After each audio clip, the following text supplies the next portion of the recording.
भाई क्या आपने भी सोच लिया इस साल 2026 में आपको पेट्रोल के पैसे बचाने और एक इलेक्ट्रिक स्कूटर लेने का प्लान कर रहे हो तो आज के रिव्यू को बिल्कुल भी स्किप मत करना। फ्रेम में हमारे साथ है 2026 वाली टीवीएस iQube। अब iQube जो भी कोई लेने का प्लान करता है ना, इंडियन मार्केट में ढेर सारे ऑप्शन है। हीरो की ओर से विडा आती है, बजाज की ओर से चेतक आती है, ओला तो अपनी आ ही रही है, एथर भी मिल जाती है, अपनी iQube। बहुत सारा कंपटीशन है। बट आप भी अगर टीवीएस का इलेक्ट्रिक स्कूटर लेने का प्लान कर रहे हो, बिकॉज ये गाड़ी की खासियत ऐसी है, इतने टाइम से इंडियन मार्केट में आई है और ये क्यों बिक रही है पता है? जितना कंपनी रेंज बोलती है ना उतना ये निकाल के देती है। अब कितने वेरिएंट से पहले ये मैं आपको बता देता हूँ, फिर आज के रिव्यू को स्टार्ट करेंगे।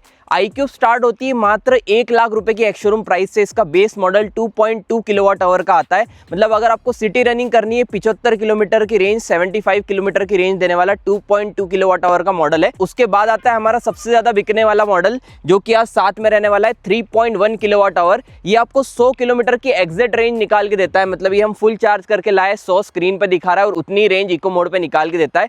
इसके बाद आपका आता है 3.5 किलोवाट आवर। उसमें दो मॉडल्स मिलते हैं, एक नॉर्मल मिलता है 3.5 किलोवाट आवर जो कि 115 की रेंज निकाल के देता है, और उसमें भी अगर आपको जॉयस्टिक जैसे कंट्रोल चाहिए, टच स्क्रीन चाहिए, तो उसमें आपको एक एस मॉडल मिल जाता है जो कि iQube S नाम से बिकती है। वो भी 3.5 किलोवाट आवर के साथ आता है। और कुछ लोग ऐसे भाई ऑन ऑर्डर इसमें एक और मॉडल आता है, 1,60,000 रुपए के आसपास उसकी एक्स-शोरूम प्राइस है। वो आपको सीधे 175 की रेंज निकाल के देता है, जिसको 5.5 किलोवाट आवर का मॉडल बोलते हैं। तो कुल मिला के टीवीएस iQube में आपको 5 मॉडल मिलने वाले हैं। बट आज हम इस 3.1 किलोवाट आवर को प्रॉपर रिव्यू करने वाले हैं, जिसकी एक्स-शोरूम प्राइस 1,22,000 रुपए रहती है। आई होप आपको ये इंट्रो में ही सारे वेरिएंट्स के डाउट क्लियर हो गए होंगे। तो इंट्रो में ज्यादा टाइम वेस्ट करते नहीं, आज के रिव्यू को स्टार्ट करते हैं। तो भाई ऐसी कुछ कीज आपको मिलने वाली है और ये टिपिकली वेव कीज रहने वाली है, जो कि देखने में बहुत ज्यादा प्रीमियम लगती है। वैसे तो 4 कलर आपको iQube में देखने को मिलते हैं, बट जिसे लॉन्ग टर्म के लिए कलर चाहिए, मेंटेनेंस ज्यादा नहीं करना है, लो मेंटेनेंस कलर चाहिए बेसिकली, तो उनके लिए पर्ल व्हाइट कलर रहने वाला है। इस व्हाइट कलर को आपको ज्यादा साफ करने की भी जरूरत पड़ने नहीं वाली है। सबसे पहले तो कीज को इंसर्ट कर लेते हैं यहाँ पर। एंड एक बार व्यूअर्स को फ्रंट प्रोफाइल दिखाना,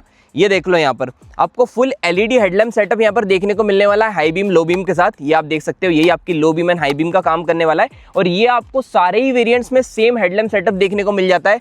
टर्न सिग्नल्स भी देखोगे बीप साउंड के साथ, आपको लेफ्ट और राइट के पूरे एलईडी टर्न सिग्नल्स मिल जाते हैं। तो ओवरऑल अगर आप फ्रंट सेटअप देखोगे, सारे वेरिएंट्स में सेम रखा गया है और थ्रो भी आप देखोगे अच्छा खासा मिल जाता है। फ्रंट मडगार्ड की बात करें, यहाँ पर व्यूअर्स को दिखाना, फाइबर मडगार्ड मिलता है, बट ये कुछ इस टाइप से डिजाइन करा है कि सिटी में कुछ इंपैक्ट होता है तो ऐसा टूटने जैसा इशू आएगा नहीं। ये खास बात है कि iQube के बेस मॉडल से आपको डिस्क मिल जाता है 220 mm का। फ्रंट में 90x90 R12 इंचेस 12 इंच के टायर मिलते हैं। ट्यूबलेस टायर मिलने वाले हैं, जो कि एलॉयज के साथ मिल जाते हैं। एलॉयज का भी डिजाइन मैं आपको यहाँ पर दिखा देता हूँ। कुछ इस टाइप से आपको एलॉयज मिलने वाले हैं। फ्रंट में टेलीस्कोपिक सस्पेंशन यहाँ पर मिल जाते हैं। टीवीएस की ओर से टायर मिलते हैं। हमने भी पिछली जितनी गाड़ियाँ टीवीएस की रिव्यू करी, जुपिटर भी करी, टीवीएस अपने ही टायर दे रहा है मैन्युफैक्चर करके। बाकी एक बार आपको वेट बता देता हूँ। अब ये जो मॉडल है ना, इसका वेट रहने वाला है अराउंड 117 किलो का, जो कि आपका 3.1 किलोवाट आवर है। अब इसके बाद अगर आप 3.5 किलोवाट आवर लेते हो, 2 किलो ज़्यादा भारी है, 119 किलो की है। और अगर आप इसका बेस मॉडल लेते हो 75 किलोमीटर की रेंज देने वाला, उसका वेट सिर्फ 110 किलो रहने वाला है। तो काफ़ी लाइट वेट स्कूटर है। अगर आपके घर में फीमेल राइडर्स है वो भी इजीली चला सकते हैं, क्योंकि सिर्फ 770 mm की सैडल हाइट है। फ्लैट फुट मैं यहाँ पर इजीली कर पा रहा हूँ। और सबसे खास बात, एक इलेक्ट्रिक स्कूटर है, बट व्यूअर्स को दिखाना, जगह इतनी मिल जाती है ना। पहले तो आप फुटबोर्ड देखो, पैर तो आपके आराम से यहाँ पर रख ही सकते हो। साथ ही में आपको घर का कोई सामान लाना है तो यहाँ पर व्यूअर्स को दिखाना, अच्छी खासी स्पेस मिल रही है। यहाँ पर कुछ भी आप सामान रख के ला सकते हो। साथ ही में आपको यहाँ पर कैरी बैग होल्डर भी मिल जाता है, तो अच्छी खासी स्पेस आपको यहाँ पर मिल जाती है। कुछ भी सामान रख के लाना है, लेकर आओ। मेरे ख्याल से यहाँ पर भी देकर रखा होगा, ये आप देख सकते हो। स्पेस से रिलेटेड कोई कॉम्प्रोमाइज नहीं है। साथ ही में भाई बूट की भी बात कर लेते हैं, बिकॉज अगर आप इसकी पेट्रोल स्कूटर देखोगे, जुपिटर 110 एज वेल एज 125, उसमें सबसे बड़ी बूट मिलती है। तो अब अपनी iQube की भी बात कर लेते हैं। कीज आपको इंसर्ट करना पड़ेगी। सीट की अपहोल्स्ट्री देख लो, काफी सॉफ्ट मिल जाती है, बट आपको यहाँ पर कीज को इंसर्ट करके ओपन करना पड़ेगा। बूट को ओपन कर लेते हैं।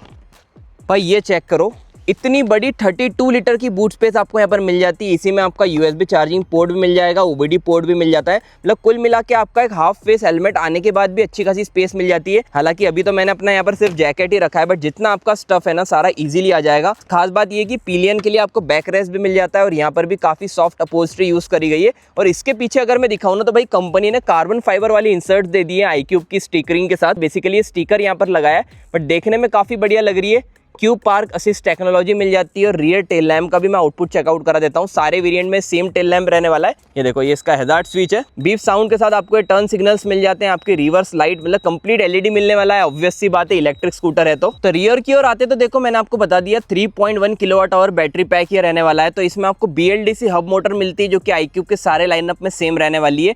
ये 4.4 किलोवाट आवर की पीक पावर निकाल के देती है। 0 to 40 जाने में सिर्फ ये 4.2 सेकंड्स लेने वाली है।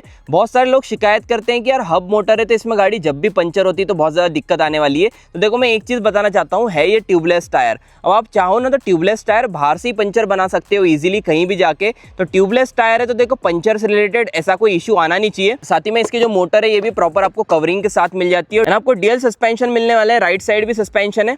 अगर मैं आपको अपोजिट साइड दिखा दूं, यहाँ भी सस्पेंशन मिलने वाले हैं। तो जो आपका रिस्पांस रहने वाला है ना सस्पेंशन का, बहुत ही बढ़िया है। और एक बार कीज को ऑन करना, जैसे ही कीज को ऑन करते हैं ना भाई, यहाँ पर लाइट्स भी आ जाती है। तो ये बहुत बढ़िया लगती है। आप देख सकते हो TVS इलेक्ट्रिक की लाइट। ग्राउंड क्लियरेंस की बात करें, इंडियन रोड के हिसाब से सफिशिएंट है, जो कि आपको 157 mm का ग्राउंड क्लियरेंस यहाँ पर मिलने वाला है। फुट पैक्स भी आप देख लोगे, पिलियन के लिए बढ़िया यहाँ पर मिल जाते हैं। iQube इलेक्ट्रिक की ब्रांडिंग यहाँ पर भी मिल जाती है। और ये पूरा आपकी फाइबर बॉडी रहने वाली है, बट इस मटेरियल से यूज़ करी गई है कि काफ़ी फ्लेक्सिबल है। कुछ इम्पैक्ट होता है तो इसे टूटने जैसा इशू आने नहीं वाला। बाकी भाई दूर से देखो, बढ़िया लुक्स इसके निकल के आते हैं। अब फाइनली इसके क्लस्टर की बात कर लेते हैं, देखते हैं इस पर क्या कुछ फीचर्स मिलने वाले हैं। जैसे मैं कीज़ को ऑन करूँगा, कुछ इस टाइप से इसका क्लस्टर वेलकम करने वाला है। अब इस मॉडल में तो बेसिक सा क्लस्टर मिलता है, बट अगर आप टॉप मॉडल देखोगे 3.5 किलोवाट आवर का S वेरिएंट, उसमें आपको टच स्क्रीन भी मिल जाती है, जॉयस्टिक भी मिल जाती है। यहाँ पर हमारा डिस्प्ले ऑन हो चुका है, स्पीड इंडिकेट करने वाला है, टाइम इंडिकेट कर रहा है, ब्लूटूथ कनेक्टिविटी मिल जाती है। नीचे की ओर देखेंगे, ट्रिप A दिखा रहा है, डिस्टेंस टू एम्प्टी दिखा रहा है और ओडोमीटर दिखा रहा है। जैसे ही 100% चार्ज रहेगी गाड़ी, आपकी डिस्टेंस टू एम्प्टी 100 हो जाता है। और जैसे मैं यहाँ से मोड चेंज करता हूँ, पावर मोड करते से इसकी रेंज ऑलमोस्ट 30-40% डिक्रीज हो चुकी है। 55% की रेंज यहाँ पर दिखा रहा है। इसमें आपको रिवर्स मोड भी मिल जाता है, पार्किंग बटन को प्रेस करके रखना पड़ता है। ये आप देखो, पार्किंग में आगे जा रही है लो स्पीड में। और जैसे ही मैं इसे एक बार और प्रेस करूंगा, ये इसका रिवर्स एंगेज हो गया है। तो रिवर्स लेने में टाइट स्पॉट्स में कोई भी इशू आने नहीं वाला है। फिर से प्रेस करूंगा, या आप यहाँ से आगे की ओर जा सकते हो। तो काफ़ी बढ़िया रहने वाली, इजी टू यूज़ रहने वाली है। यहाँ पर कंट्रोल्स की बात करें, डिम फुल का ऑप्शन मिल जाता है, टर्न सिग्नल्स मिल जाते हैं, यहाँ पर आपको हॉर्न मिल जाता है। अपोजिट साइड देखोगे, हैजार्ड का स्विच है, आपका पार्किंग स्विच और नीचे मोड का बटन मिल जाता है, जैसा कि 2 मोड्स मैंने आपको बता दिए थे। साथ ही में यहाँ पर आप देखोगे, हैंडल बार एंड लीवर में गैप काफी कम है, तो जिनके हाथ छोटे हैं वो भी इजीली चला सकते हैं। तो गाइज ओवरऑल सारे स्पेक्स इस स्कूटर के बारे में शेयर मैंने आपको कर दिया। मेनली वर्डिक्ट की बात करते हैं यार, इस गाड़ी को लेना चाहिए कि नहीं। तो देखो, अगर आपका बेसिक सिटी रन है, इसका बेस मॉडल ले लो, जो कि 1.25 लाख रुपए की ऑन रोड प्राइस में मिल जाएगा। अब 3.1 एंड 3.5 सबसे ज्यादा बिकने वाले मॉडल है। अगर आपका थोड़ा हाईवे रन है, थोड़ा सिटी रन है, तो ये 100 किलोमीटर की रेंज वाला वेरिएंट ले सकते हो। एंड iQube के साथ एक खास बात ये है कि यार TVS का आफ्टर सेल्स बहुत बढ़िया है। पहले से पेट्रोल स्कूटर्स एंड बाइक्स को सेल कर रही है, तो इसका जो सर्विस नेटवर्क है ना इंडिया में काफी वाइड है। तो इन फ्यूचर आपको कुछ इशू भी आता है गाड़ी में, जो कि नहीं आने वाला है, बट फिर भी आता है तो इजीली रिजॉल्व हो जाएगा। और कंपनी जितना रेंज बोलती है उतना निकाल के दे रही है, तो इससे बढ़िया चीज नहीं है। अब देखो, एथर का रिस्टा प्रोडक्ट भी बढ़िया है, साथ ही में चेतक भी बढ़िया है एंड हीरो विडा भी बढ़िया है। बट iQube आपको अगर लेना है तो आप फॉर श्योर ले सकते हो। बूट स्पेस अच्छी मिल रही है एंड गाड़ी काफ़ी सिंपल सोबर है। इस टाइप से इसके लुक्स दिए गए हैं कि आप अगर एक फैमिली मैन हो, आपकी वाइफ, सिस्टर, बच्चे सब चलाना चाहते हैं, तो डिज़ाइन ऐसी है ना कि सब एज ग्रुप को टारगेट करती है। तो आज के रिव्यू को एंड करते हैं गाइस। बाकी ये कैसी चलती है, ब्रेकिंग कैसी है, ऑफ रोडिंग में कैसा क्या रिस्पॉन्स है, वो बातें हमने राइड वीडियो में करी है। तो पिछली राइड वीडियो नहीं देखी तो एक बार जाकर चेकआउट कर लेना। और ये वीडियो यहाँ तक देखी हो, अच्छी लगी हो तो यार लाइक करना, चैनल को सब्सक्राइब कर लेना। सो मिलते हैं ऐसे इंटरेस्टिंग कंटेंट के साथ।